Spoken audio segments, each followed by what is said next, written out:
Drive 40 miles north of Baghdad and you reach the war against ISIS, now calling itself the Islamic State. Heavy weapons supplied by the USA support Shia militias who used to fight American and British troops.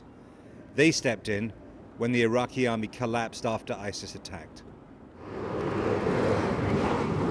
The most powerful Shia fighting group is Asa'ib Ahl al-Haq, the League of the Righteous. They're armed and trained by Iran. The men in this frontline position said ISIS fighters were only 500 yards away. This is where the war is being fought, on hot, empty roads in the heart of Iraq. And what's going on here has repercussions not just across this country, but right across the Middle East. It's changing the political dynamic. It's deepening sectarian divides. And eventually, it may well be felt a long way from here, in Europe or in the United States. At the field HQ, their commanders say they protect any Iraqi against invaders, but have warned local Sunnis that anyone helping ISIS will be killed.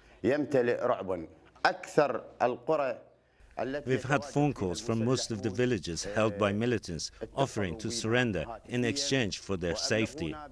This shows how terrified the militants are of us. It's because of our expertise in urban and guerrilla warfare and the experience we gained from fighting against the Americans and the British. These are their own pictures, they say, of their men in action recently against ISIS. They've also fought in Syria on the regime side. The group's leader says Syria and Iraq are in the same war.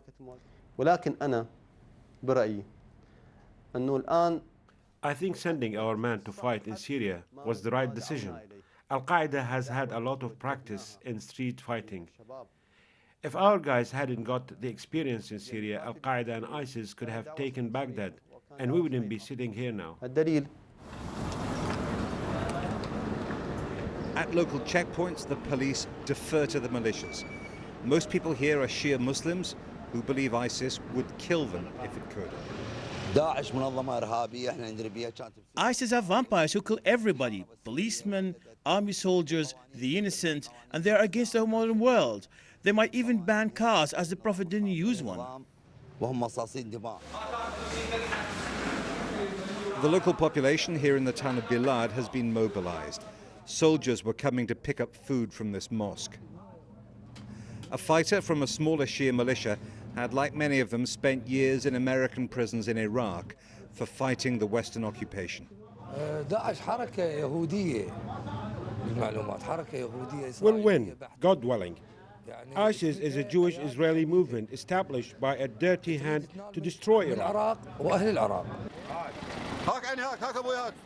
They took the food out to another position on the edge of town. It's become a hit-and-run guerrilla war.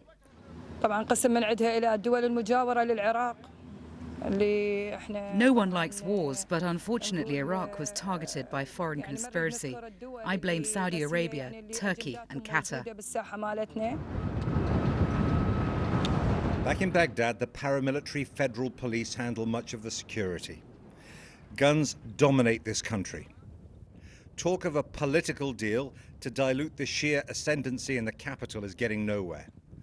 Iraq's religious and ethnic fractures deepen by the day. Jeremy Bowen, BBC News, Baghdad.